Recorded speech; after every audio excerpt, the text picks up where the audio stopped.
Welcome back to our channel 217 Prince White, the military, who were being lowered a distance far from the battlefield, and upon landing, the officer turns to look at the massive gate that had opened up in the sky, wondering what was happening. Back in the battlefield, the invaders slowly started to descend on Earth, and in front of them was a massive stone titan who was coming straight toward Jin-Woo.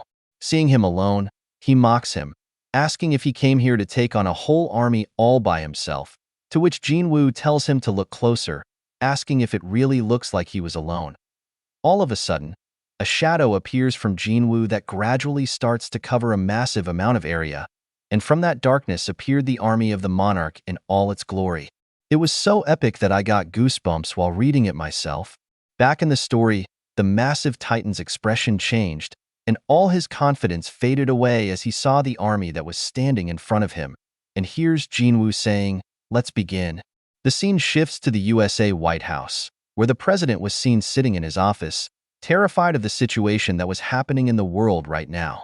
He thinks about what he was informed, that a rift formed through a clear sky, and from that, unidentified objects began appearing. He thinks that this is an unprecedented crisis and wonders if they would be able to contain this situation that has never before been seen or heard by anyone, without mentioning it to the citizens. The story shifts to a few minutes earlier when the army officer came to inform him about the situation. As they arrive in the conference room, he showed them the footage of the battlefield that was taken by their surveillance drone, and looking at what was on the screen, all of them started to panic, wondering what was happening over there and who was that person standing in the middle of it. They ask him about the man's identity and where their troops were when all of that was happening, to which he tells all of them that he also wants to know the answer to those questions. Back in the battlefield, Tusk prepares to launch an attack on the enemy, and seeing him doing so, the enemy didn't even move, thinking nothing of him. But in the next second, the battlefield filled up with their screams as he disintegrated all of them like flies. The attack was so powerful that it took out every single one of the soldiers that came in its way and created a huge opening in their lines. After that, both sides started to charge toward each other, and the shadow soldiers slowly started to overpower the army of the Titans. Seeing this, Jin-Woo also joined in the fight and started to slice through all the giant rocks that came in his way. It was such a one-sided battle that the army of the Titans looked pathetic in front of the Shadow Monarch. Keeping the momentum going, Jin-Woo summons all of his daggers and supercharges them with his mana, and with one signal, all of the daggers sliced through the battlefield, cutting everything in their path and started to make their way toward their leader. They managed to land directly on the leader's massive body, but at the last second, he had managed to block the blades before they could hit him and asks Jin-Woo if he thinks that this was enough to take him out. But he saw something and got terrified, and in front of him was Jin-Woo summoning all the power of the shadow in his hand, and slowly that darkness started to manifest a massive dragon claw. Seeing the amount of power Jin-Woo possessed, the giant was stunned, and before he could react to anything, he got buried into the ground. Seeing him motionless, Jin-Woo lands, thinking that it was all over, but from the dust, he hears a voice saying that they didn't think that a small planet on the galactic outskirts possessed such talent. Jin-Woo saw an entity standing on the lifeless body of the giant, telling him that the fact that he needs to increase the size of his body in order to maximize his power shows how primitive his species is. The thing tells him that the Titans decrease in size when they need to fight with their full power and mocks him, saying that such a thing is only possible for the greatest warriors in the Titan race, including himself. As he was rambling about how great he was, he failed to realize that Belian had launched an attack on him from the back, and he smacks all of his arrogance out of him with one slap to his face, sending him flying into a distance. After taking him out, Belian asks Jin-Woo if he was conversing with that creature, to which Jin-Woo tells him no and instructs him to pay extra attention to these guys since they are so arrogant for their own good. After receiving the order, he rushes through the enemy like a beam of light, shredding all of them to pieces. The story shifts back to the USA, where all of the officials were looking at the battlefield with amazement. The president asks if they managed to uncover that man's identity, and seeing that they haven't, he thinks that this man dealt with those monsters as if they were toys and wonders how something that he has seen in movies would happen in reality. He asks if there is a way for the intelligence agency to uncover the identity of that man, to which a man sitting next to him says that realistically it may be impossible, but that is if they are talking realistically. It was David Brennan, who, in this timeline, was the director of the CIA. He suggests that they employ unrealistic means. He tells the president that they have a way and suggests that they use a certain person who can inform them of the truth that no one would have known.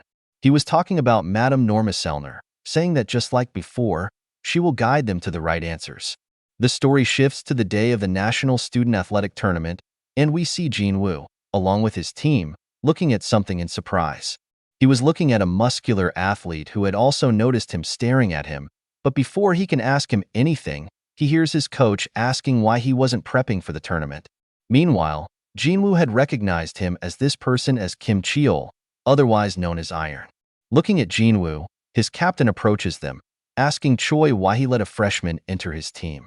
He asks if this was because Woo Sang-in got injured and took a break for a few months, and his team became so weak that he had to make his first year their new ace.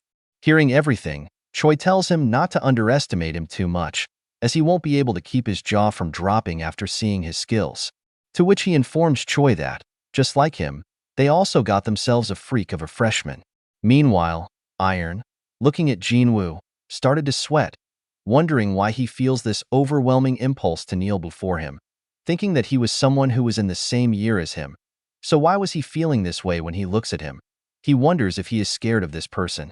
So, to suppress his terror, he starts shouting, and that surprised everyone. So, they ask if everything was okay. He tells them there is nothing wrong with him and approaches Jin-Woo, thinking that he is getting scared by this puny guy, and to provoke him, he asks why he was looking at him like that and tells him to follow him to a quiet place. Hearing him challenge Jin-Woo like that, everyone starts to cheer for him, telling him not to end his life. Ignoring their cheers, Jin-Woo starts to leave with him, telling them not to worry. After coming to a quiet place, he grabs him by the collar, asking if he thinks that he is a pushover. Meanwhile, all the shadows look at him with excitement, thinking that they will have their Iron back. Meanwhile, Bellion asks Jin-Woo to entrust Iron to him, and he will make sure that he would never act like this ever again. But as they look at him, they see tears coming from his eyes. He himself was surprised to see this and falls on his knees, and with a trembling voice, asks why he was feeling like this. Seeing him in this state, Jin-Woo started to wonder why this was happening, as he is living as a human and not a shadow soldier, but for some reason, he feels a deep connection with him. As he was leaving, he hears Iron telling him to stop, and out of nowhere, he asks Jin-Woo if what he is feeling for him is love. That catches him completely off guard, and he thinks of all the nonsense he could have said. So, to wrap this up quickly, he uses his ability on him and brainwashes him, telling him to tell everyone that they tried to pick a fight, but then coincidentally found out that he was the son of his father's friend's friend, and that's how they got around to resolving their differences. After that, he snaps his fingers and tells him to be good from now on, as he was one of the people who fought to protect the world, so he needs to take pride in that. After he leaves, Iron gets back to his senses and panicking, he starts to look around, wondering what happened to him, and hears the announcer announcing that the preliminaries for the middle school participants will begin shortly and asks all the athletes to gather on the field. The story shifts to the USA, where David Brennan arrives to see Madame Sellner. He greets her, and seeing him at her door, she asks him to come in. As they enter, he notices the smell of food and asks if she was in the middle of a meal, to which she informs him that she had been entertaining another guest. Hearing that, he tells her, if that's the case, he'll skip right to the point and get out of her hair as soon as possible. Madame Sellner reminds him what she told him in the past, that since that person visited her, she is no longer able to see the future, and he asks if she was talking about that story of the Monarch of Shadows. After that, without hearing his questions, she tells him that she will give him the answers to the questions that he has for her. She tells him the answer to the first question is yes, and the second question is no. He asks how she knew what he was about to ask her. So Madame Sellner tells him he must be wondering how she knows his questions when she can't see the future anymore. She informs him that the answers he seeks from her are events from the past that she briefly reviewed and then gave him an appropriate response.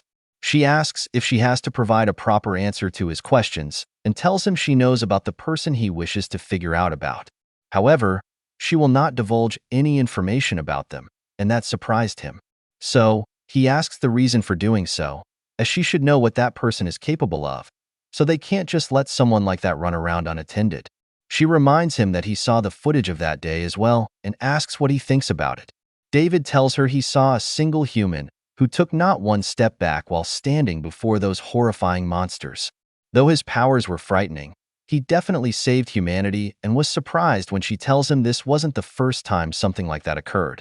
He asks if she was saying that humanity was at risk of destruction several times without any sort of awareness of it, and thinks about everything and wonders if this person is the monarch of shadows that she told him about in the past. After that, he starts to leave, but before going, he asks if she can guarantee that the man from the footage is not a dangerous individual, to which she tells him she guarantees it. Hearing that, he takes a sigh of relief and tells her if that's the case, then he'll pretend that he never heard her talk about him. So, with a smile on her face, she offers him some cookies that she baked earlier, to which he refuses, thanking her for her offer. As he was leaving, he tells her he will come again sometime to pay her a visit. After he leaves, the guest that she was talking about earlier comes out of the room, telling her that he doesn't like that person and asks if he should go teach him a lesson. It was Thomas Andre, and hearing him say that, she reminds him that if he causes another incident outside the ring, his competition license would be revoked. He says he wants to ask a question and tells her that lots of people die via accidents, especially from car accidents, but he was able to avoid getting into an accident and lived thanks to her prophecy and asks why she saved his life that day. He hears her saying that it was because he did many good things in his past life, and that surprised him, and he asks that he, Thomas Andre, who is called the devil of UFC, did such things. After that, he asks about the video that Thomas was talking about and asks what was in that video that made a man like him come to see her, to which she tells him he saw a man who saved the world. Hearing that, he thinks that sometimes he can't tell whether this old lady is joking or serious, but that's why it's so fun being around her, and asks, what is that hero who saved the world doing right now? To which she tells him, maybe he's enjoying his youth to the fullest somewhere. The story shifts to the time of the competition, and we see a female getting ready for her run. As soon as the signal was given, she started to run towards the finish line. As she was running, she saw two competitors that were ahead of her, and the finish line was closing in. So, in the last bit of effort, she gathered all her remaining strength and started to run with everything she had, and somehow managed to win the race at the last second. It was Hunter Cha, who for some reason was also surprised with her win. After some time, she was seen sitting outside, looking at her foot, and as she removes her sock, she sees a big bruise on her ankle. Looking at it, she started to think that she did get past the first round of prelims, but wonders if she'll be able to run the rest of the races with this leg. She sat there thinking about what she should do and hears a voice asking if she was planning on covering her injury and continuing to run. Hearing the sound, she turned to see who it was and saw Jin-Woo standing in front of her. Seeing him there, she wonders if he is a high schooler and hears him saying that if she ignores her injuries and runs, she might spend a whole year in physical therapy alone, and if that happens, she will become a third-rate athlete and will come to regret the decision made at that moment for the rest of her life. Meanwhile, she kept staring at him for some reason and started to think that this person has a nice scent. She thanks him for his concern, and seeing her in pain, Jin-Woo tells her to stay still for a bit. Seeing him reaching for her foot, she started to panic but realized that her pain was going away for some reason. After some moments, she saw her leg completely healed. She hears Jin-Woo telling her that you only have one shot, so run without any regrets. After that, as he was about to leave, she told him to stop and asks if they have met before somewhere. Hearing those words, Jin-Woo thinks if he should tell her and starts to smile. He tells her to run with him, and seeing her get surprised, he tells her if she can beat him even just once in a race, he'll tell her everything. Hearing him say that, she tells him she had seen him compete and saw how he got first place in every preliminary race he entered. To which Jin-Woo asks if she is giving up. She changes the condition, saying that if he wants to place a condition, then the record for the preliminaries that are about to be set, if she breaks that record, he will have to tell her everything. Hearing that, Jin-Woo agrees to the condition while thinking, whether she is older or younger, she's always so pure. After that day, time moved on, and Jin-Woo kept enjoying his school life along with Jin-Ho and his other friends, and eventually, he met Cha again one day outside his school, after which they started to get closer. But he needed to prepare for his CSAT exam, for which he had to spend extra time on his studies. Eventually, that also passed away, after which we see Jin-Woo walking somewhere, wondering if he came here dressed too plainly. He sees clothes in one of the shops that catches his eye, so he uses his abilities to change his clothes to match the ones in that shop and asks his shadows how he looks. After that, he was seen waiting for someone to arrive, and after waiting for a while, the person eventually arrives. It was Cha, who had come to see him after their CSAT exams. She congratulates him on completing the exams and asks if he was planning on going to the university that he told her about, and asks why did he pick that one, as he has great scores. Jin-Woo tells her that it provided a full-ride scholarship and the opportunity to study abroad. Besides, there is a person he has to meet at that place. Hearing that, she asks if that person is a woman, and seeing him not answering, she gets angry. After that, she asks if he remembers his promise that he made to her, and reminds him that he promised to answer everything when she wins a race against him. After reminding him that, she points to the Christmas tree, telling him to run with her and see who gets there first. To which Jin-Woo asks, what was she planning on asking him? She tells him she wants to ask everything, what he's thinking about sometimes, whether it's a girl or a guy he wants to meet at that university, and if they had met before that competition took place. Seeing her innocent face, Jin-Woo gets stunned and agrees to her terms. After which, she starts to take off the scarf that she had on her neck and puts it on Jin-Woo, telling him if he likes her, he can't move from this spot. After which, she starts to run towards the tree. Seeing him going with her conditions, his shadows start to tease him and tell him he can still win if he runs now. And seeing her going, Jin-Woo remembers the first time they met in that dungeon and starts to smile. He remembers how, in her previous life, she confessed her feelings to him. After which, all of the pleasant memories that they shared together start to flash before his eyes, and he sees her touching the tree, saying that she won. Remembering everything, Jin-Woo smiles and starts to walk towards her, telling his shadows to close their eyes. After which, he takes her into his arms. The story shifts to the world of repose, and we see a dragon greeting Tusk along with many more shadow soldiers. As he was busy making small talk with them, he notices Baru approaching him, and seeing each other, both of them start a giggle. Tusk asks if he completed the task. Baru shows him a robe, telling him it looks exactly like the hooded jacket that their liege wore a few days ago. Taking it, Tusk tells him he can never repay him for this and hears Baru saying that he can't turn a blind eye to his wish of becoming more like their master.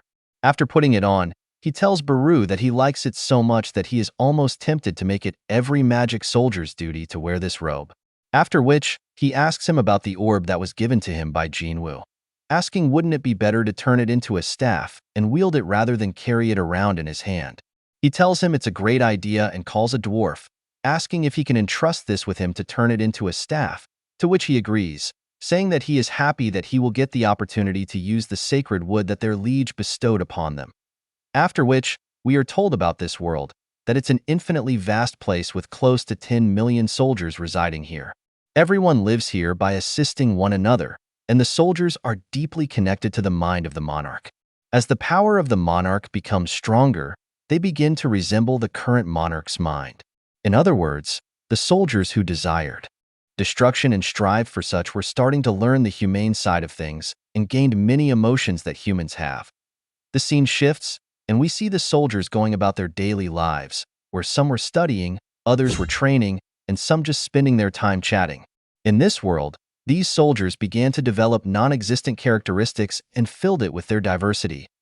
Back in the story, we see Tusk's staff that was ready for use, and seeing how it turned out, he was very happy and praised the dwarf's craftsmanship.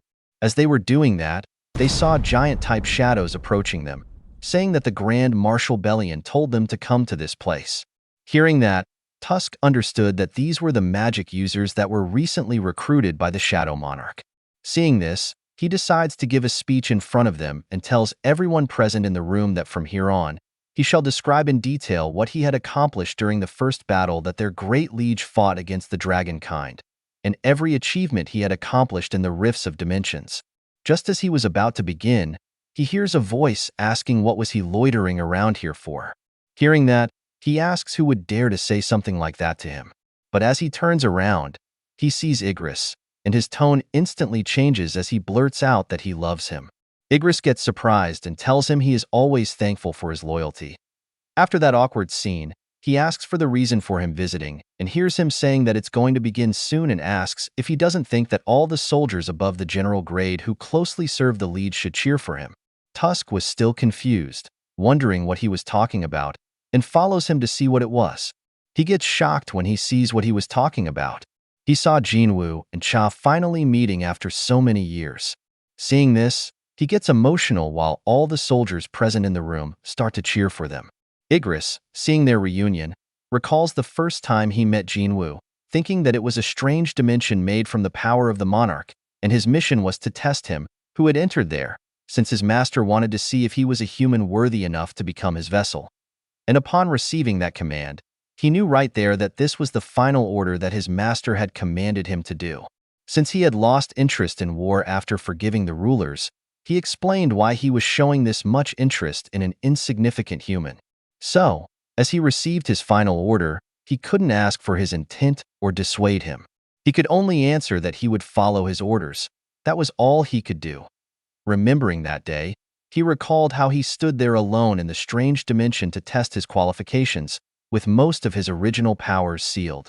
Looking at his appearance, he thought that it's the form he had before he became a shadow soldier. Looking at the throne, he thought that the architect was able to make this refined stage by using the powers of the shadow monarch.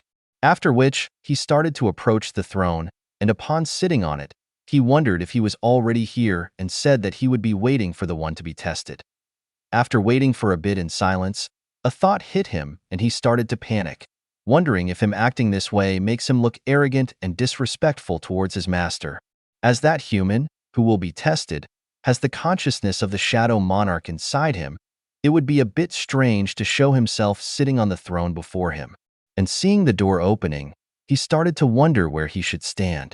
The doors open, and Jin-Woo finds the room empty, while Igris looks at him from the side, wondering if he is the person that was chosen by him. So, coming out, he thinks that even if this mission was the last mission entrusted to him, he had no thoughts of being negligent in this battle, and if he is considered to be insufficient, then he will die by his hands. He slowly started to approach Jin-Woo, thinking that he would test him, whether he is befitting of this throne or not. And as the fight began, the results were disappointing as he was busy evading his sword and didn't show any talent nor the ability to overpower him. But there was something different about this person, as in the middle of the fight, he put away his weapons and planned to defeat him with his bare hands. It was impressive courage by a human. Remembering that, he thought even if his body may not be fitting to be a vessel of the shadow monarch, he still honored his will alone. But despite all that, it was no use. He was still a disappointment. So he started to wonder how could this feeble being possess the qualifications to become the vessel of the monarch? After he lay motionless on the throne, he prepared to behead him for an honorable death, and as he was doing that, he in his heart felt relieved by his failure.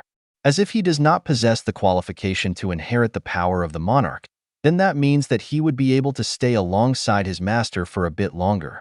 But just as the sword was about to strike, he woke back up and managed to stop the blade in the final second. Seeing this, Igris was surprised by the fact that this person hasn't given up on his life till the very end. And gathering up his remaining strength, he managed to take him out. Seeing the outcome of the battle, Igris wondered how he lost just like that to a human much weaker than him. But at that moment, he saw something in him.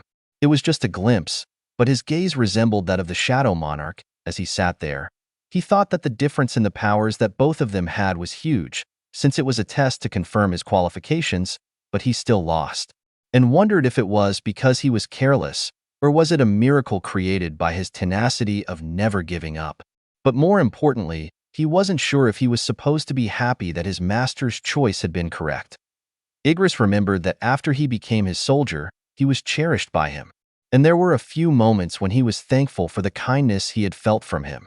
And to him, he was his master, a friend, and a comrade. After that, he fought many battles alongside him, and as his loyalty to him deepened, he knew that his longing for his previous master began to wane, and he slowly came to accept his new master. Later, his forces became much more powerful after the addition of the original Shadow Legion that was waiting for his call in the rifts of dimension. And Bellion. who was his old comrade, had finally joined. But the joy of meeting again quickly passed as Belian began to be affected by his loyal yet ferocious roommate, Baru. But when he beat the living daylights out of him, it was a bit refreshing. And soon, their determination was used in the battle against the monarchs, and their new master slowly started to become skillful in battles, and they also became much stronger as well. The battle continued even after turning back time with the Cup of Reincarnation, and so about 30 years, all the enemies were annihilated, and only the Legion of Destruction was left. While fighting those battles, he was reminded of who he used to be, the wing of the Shadow Army. Yet, he followed the orders of a monarch who was once a mere human. Remembering that, Igris thought he was right. He had forgotten about that because his time with his new master was so honorable. He had lived completely forgetting his previous master.